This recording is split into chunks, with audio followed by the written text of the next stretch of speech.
there, today we are going to be doing pot-in-pot cooking in our Instapot. And that just means here's your normal Instapot and you're going to put a pot inside of it to cook with. Why do you want to do this? Sometimes you want a smaller amount that might not fill up enough of the Instapot. And if you have a larger Instapot, you can layer your pots or trays and cook like steamed vegetables and rice at the same time. Today we are going to be cooking just plain rice, but in a very small amount. I got one of the boxes from Home Chef where they send you all the ingredients, and they always send you this tiny portion of rice, and I've never been able to figure out how to cook just that small little bit, so that's what we're going to do today. You will need the rack that comes with your Instapot, just to keep this up off of the direct heat. And then you will need a measuring cup to measure out your rice and water, because it is 1 part rice to about 2 parts water. And then you're going to need a bowl to rinse and drain your rice. So when I measure out my rice, it comes to almost to the top of this. So now I know how much water I'm going to have to put into my pot to cook.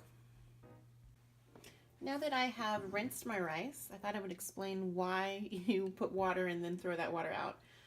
To avoid getting overly sticky rice, you're basically rinsing off the very fine rice flour that forms in bags of rice. So you can do it or you can not do it, but if you like rice that's not sticky, that's why we rinse it. And then we're going to put our rice into our container. My container is just a mason jar, because those are heat safe and can go inside your Instapot.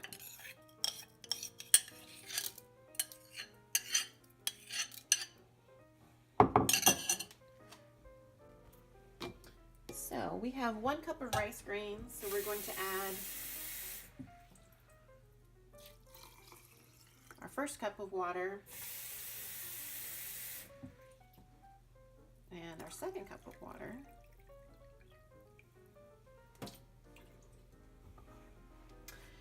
And we're going to put this inside of our Instapot. And then we're going to add 3/4 or a cup of water, whatever you prefer, to the bottom of your Instapot. That's very important because you want water inside your Instapot so that it can do its steaming process from there. And then all of the water in your pot will evaporate and give you perfect rice. So now we're going to close the lid on our Instapot, and then we're going to hit pressure cook. It's already set for 4 minutes. I'm going to do 4 minutes and see how that comes out, and that is it. So let's see how our rice came out. I did a natural release, and looks pretty good.